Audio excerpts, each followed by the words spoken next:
எட்டாத உயரத்தில் நிலவை வைத்தவன் யாரு?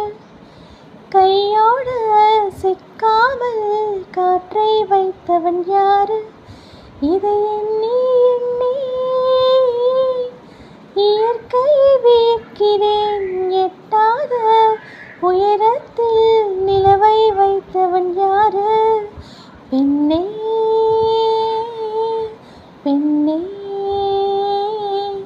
பூங்காற்று அறியாமல் பூவை திறக்க வேண்டும், பூக்கூட அறியாமல்